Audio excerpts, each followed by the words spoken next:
అందరికీ నమస్కారం. ఈరోజు చెప్పబోయే మంగళవారం ఉప్పు పరిహారాలు చాలా సాధారణంగా కనిపించినా వీటి వెనుక ఉన్న ఆధ్యాత్మిక విశ్వాసం ఎంతో గొప్పది.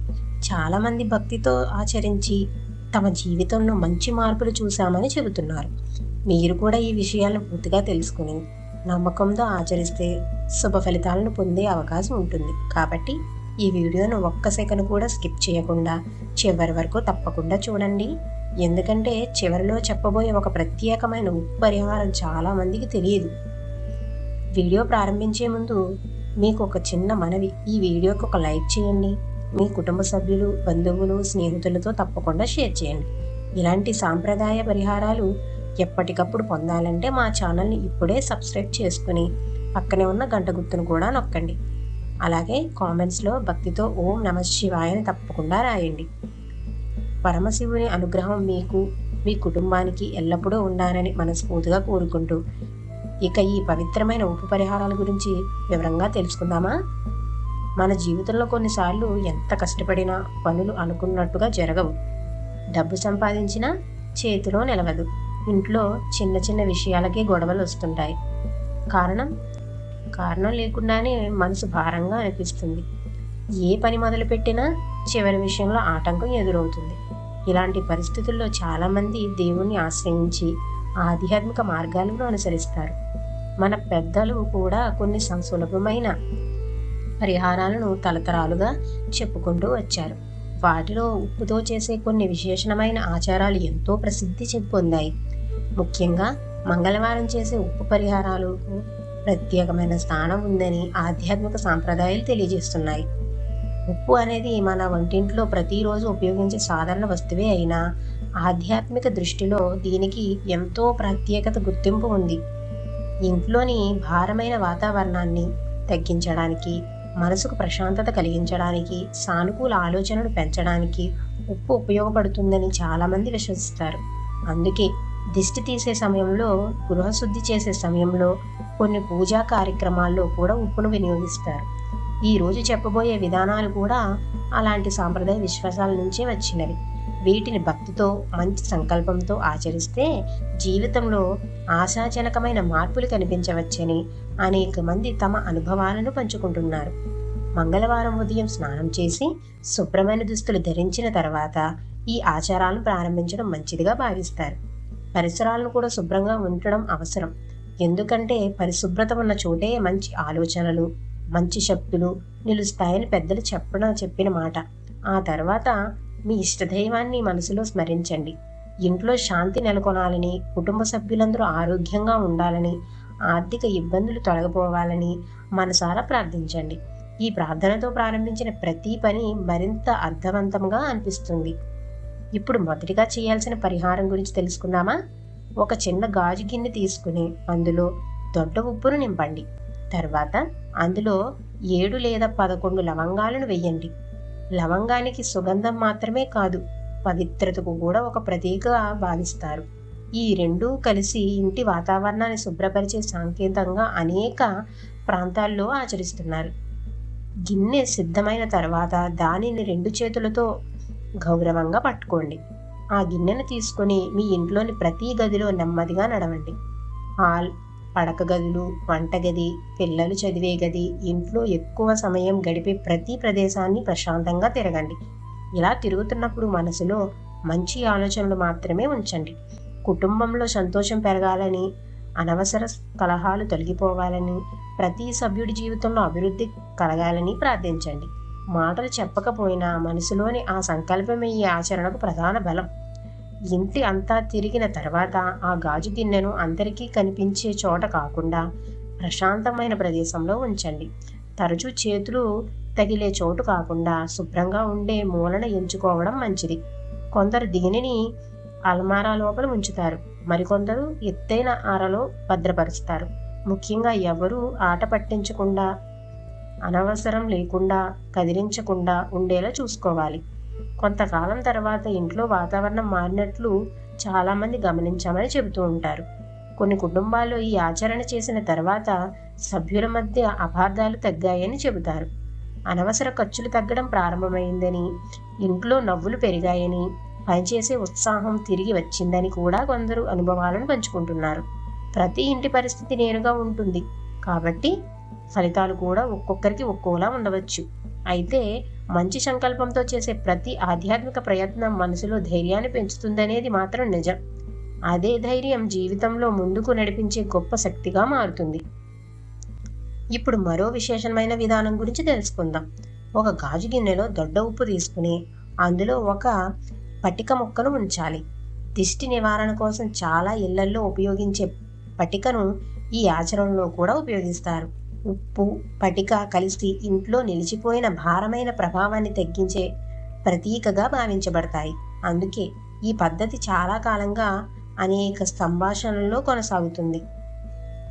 ఈ గిన్నెను ఇంట్లోని బీరువా కింద లేదా నైరుతి దిశలో ఉన్న శుభ్రమైన ప్రదేశంలో ఉంచడం మంచిదని సాంప్రదాయం చెబుతుంది. నైరుతి దిశను స్థిరత్వానికి సూచికగా భావిస్తారు. కుటుంబానికి భద్రత, ఆర్థికం నిలకడ, మానసిక ధైర్యం పెరగడానికి కోరుకుంటూ ఈ ఆచరణ చేస్తారు. ఒకసారి ఉంచిన తర్వాత అవసరం లేకుండా పదే పదే కదిలించకూడదు. ప్రశాంతంగా అలాగే ఉండనివ్వాలి. ఈ గిన్నెను సుమారు 6 నెలల పాటు అలాగే ఉంచి తర్వాత అందులోని ఉప్పు, పటికను తీసుకుని ఎవరూ నడవని చోట ఉన్న ఒక చెట్టు మొదట్లో వదిలేయాలి. ప్రకృతికి అప్పగించిన తర్వాత మళ్ళీ కొత్త ఉప్పు, కొత్త పటికతో ఇదే విధముగా కొనసాగించవచ్చు. పాత ఉప్పును మళ్ళీ వంటలో లేదా ఇతర పనులకు ఉపయోగించుకోకుండా ఉండడం మంచిదని చెబుతుంటారు. ఇది ఆచరణకి సంబంధించిన ఒక నియమంగా భావిస్తారు. ఇప్పుడు ఇంట్లోని వాతావరణాన్ని మరింత ప్రశాంతంగా మార్చడానికి పెద్దలు చెప్పిన మరో ప్రత్యేకమైన ఆచారం గురించి తెలుసుకుందాం. కొన్నిసార్లు ఇంట్లోకి అడుగు పెట్టగానే చెప్పలేని భారంగా అనిపిస్తుంది. చిన్న విషయాలకే కోపాలు రావడం, పిల్లల చదువులపై దృష్టి పెట్టకపోవడం, వ్యాపారంలో నిలకడ లేకపోవడం, ఉద్యోగంలో గుర్తింపు ఆలస్యం కావడం వంటి పరిస్థితులు ఎదురవుతుంటాయి. ఇలాంటి సమయంలో ఇంటి 4 మూలలను శుభ్రపరిచే సంకేతంగా ఈ విధానాన్ని చాలామంది పాటిస్తుంటారు. ఇది తరతరాలుగా వస్తున్న సాంప్రదాయాలు ఒకటిగా చెప్పబడుతుంది. మంగళవారం రోజు ఇంటిని పూర్తిగా శుభ్రం చేసిన తర్వాత 4 తెల్లని కాగితాలను తీసుకోవాలి. వాటిపై ఒక్కో తమలపాకును ఉంచి ప్రతి తమలపాకుపై కొద్దిగా దొడ్డ ఉప్పు వేయాలి. తర్వాత ఆ 4 కాగితాలను ఇంటి ఈశాన్యం, ఆగ్నేయం, వాయువ్యం, నైరుతి దిశల్లో జాగ్రత్తగా ఉంచాలి. ఇలా ఉంచేటప్పుడు మనసులో ఎలాంటి భయం పెట్టుకోకుండా మా ఇంట్లో శుభశాంతులు నిలవాలని, ప్రతి అడుగు విజయవంతం కావాలని కోరుకోవాలి. మంచి ఆలోచనతో చేసే ప్రార్థనే ఈ ఆచరణకు నిజమైన బలం. ఈ ప్రక్రియ పూర్తయిన తర్వాత ఇంటి తలుపులు, కిటికీలు సుమారు 1 గంట పాటు మూసి ఉంచడం మంచిదని చెబుతుంటారు. ఆ సమయంలో ఇంట్లో ప్రశాంతమైన వాతావరణం ఉండేలా చూసుకోవాలి. అవసరం లేని శబ్దాలు చెయ్యకుండా, కోపంగా మాట్లాడకుండా అందరూ ప్రశాంతంగా ఉండడం ఉత్తమం. వీలైతే దీపం వెలిగించి ఇష్టదైవాన్ని స్మరించవచ్చు. ఈ సమయం మనసును స్థిరంగా ఉంచడానికి, కుటుంబ సభ్యుల మధ్య మంచి భావాలను పెంచడానికి కూడా ఉపయోగపడుతుంది. గంట పూర్తయిన తర్వాత ఆ 4 కాగితాలు, తమలపాకులు, ఉప్పును ఒక కవర్లో వేసి ఇంటి బయట ఉన్న డస్ట్బిన్లో వెయ్యాలి. ఇంటి లోపల ఉన్న చెత్త బుట్టలో వెయ్యకుండా బయటే పారవేయడం మంచిదని సాంప్రదాయం చెబుతుంది. ఆ తర్వాత చేతులు, కాళ్ళు శుభ్రంగా కడుక్కొని ఇంట్లోకి రావాలి. ఈ చిన్న జాగ్రత్త పరిశుభ్రతను కూడా కాపాడుతుంది. అలాంటి అలవాట్లు ఇంట్లో మంచి వాతావరణాన్ని కొనసాగించడంలో సహాయపడతాయి. ఇలాంటి ఆచారాలను పాటించిన తర్వాత కొందరు తమ ఇంట్లో ప్రశాంతత పెరగందని చెబుతారు. అనవసరంగా జరిగే మాట పట్టింపులు తగ్గడం, సభ్యుల మధ్య పరస్పర గౌరవం పెరగడం, పనుల మీద దృష్టి నిలవడం వంటి మార్పులు కనిపించాయని అనుభవాలను పంచుకుంటున్నారు. ఇంట్లో నవ్వులు ఎక్కువగా వినిపించడం కూడా ఒక శుభసూచికగా భావిస్తారు. సంతోషంగా ఉండే కుటుంబంలో ఆలోచనలు కూడా మంచి దిశగా సాగుతాయి. అదే నిజమైన ఐశ్వర్యాన్ని మొదటిగా అడుగు. ఉప్పుకు సంబంధించిన మరో ముఖ్యమైన ఆచారం కూడా ఉంది. పూర్తిగా చీకటి పడిన తర్వాత ఉప్పు కొనకుండా ఉండాలని చాలా కుటుంబాలు ఇప్పటికీ పాటిస్తున్నారు. సంపదను గౌరవించే భావనలో భాగంగానే ఈ నియమాన్ని అనుసరిస్తారు. అవసరమైనప్పుడు పగటి సమయంలోనే ఉప్పును కొనుగోలు చేయడం మంచిదిగా భావిస్తారు. అలాంటి చిన్న విషయాలను కూడా మన పెద్దలు ఎంతో శ్రద్ధగా పాటించేవారు. వారి అనుభవం ఆధారంగా వచ్చిన ఈ అలవాట్లను చాలామంది ఇప్పటికీ కొనసాగిస్తారు. ఆర్థికంగా అభివృద్ధి కావాలని కోరుకునేవారు శుక్రవారం ఉదయం ఉప్పు కొనడం శుభప్రదమని, నమ్ముతారు. ముఖ్యంగా ఉదయం 6 నుంచి 7 గంటల మధ్య కొనుగోలు చేసే ఇంటికి తీసుకురావడం మంచిదని చెబుతారు. ఆ తర్వాత దానిని శుభ్రమైన డబ్బాలో భద్రపరచాలి. ఉప్పును నేలపై చిందరవందరంగా పడేయకుండా జాగ్రత్త పడాలి. మనం ఉపయోగించే ప్రతి వస్తువును గౌరవించడం కూడా ఒక సంపదను గౌరవించినట్లేనని పెద్దలు చెప్పిన మాట. చాలా మందిని ఇబ్బంది పెట్టే మరో సమస్య మొండి బాకీలు. ఎన్నిసార్లు అడిగినా తిరిగి ఇవ్వకుండా కాలం గడిపేస్తూ ఉంటారు. అలాంటి సమయంలో శనివారం రోజు అన్నదానం జరిగే చోట దొడ్డ ఉప్పును దానం చెయ్యాలని సాంప్రదాయం సూచిస్తుంది. 16 కిలోలు లేదా 20 కిలోలు ఎవరి శక్తికి తగ్గినట్టుగా వారు సమర్పించవచ్చు. దానం చేసే సమయంలో ప్రతిఫలం ఆశించకుండా చేయడం చాలా ముఖ్యం. మంచి మనసులో చేసిన సేవ ఎప్పుడూ వృధా కాదని మన సంస్కృతి చెబుతుంది. దానం అనేది డబ్బు ఇవ్వడమే కాదు, ఆకలితో ఉన్నవారికి అన్నం పెట్టడం, దాహంతో ఉన్నవారికి నీళ్లు అందించడం, అవసరమైన వారికి సహాయం చేయడం కూడా ఒక గొప్ప పుణ్యకార్యమే. ఇలాంటి సేవాభావం ఉన్నవారి జీవితంలో ఆనందం సహజంగానే పెరుగుతుంది. మనసులోని స్వార్థం తగ్గి ఇతరుల పట్ల ప్రేమ పెరుగుతుంది. అలాంటి గుణాలు ఉన్న చోట దేవుని అనుగ్రహం కూడా నిలుస్తుందని ఆధ్యాత్మిక గ్రంథాలు చెబుతున్నాయి. మంగళవారం హనుమంతుడిని లేదా సుబ్రహ్మణ్యేశ్వర స్వామిని దర్శించుకుని భక్తితో ప్రార్థించడం కూడా ఎంతో మంచిదిగా భావిస్తారు. వీలైతే హనుమాన్ చాలీసా, శుభ్రమైన అష్టోత్తరం లేదా మీకు తెలిసిన ఏదైనా స్తోత్రాన్ని పారాయణం చెయ్యండి. భగవంతుని స్మరణ మనసుకు అపారమైన ధైర్యాన్ని ఇస్తుంది.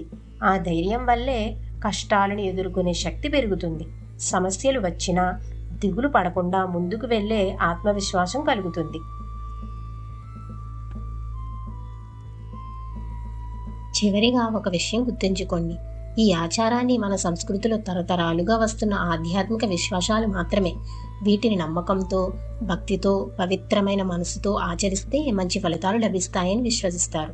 అదే సమయంలో కష్టపడడం, నిజాయితీగా జీవించడం, పెద్దలను గౌరవించడం, ఇతరులకు సహాయం చేయడం కూడా అంతే అవసరం.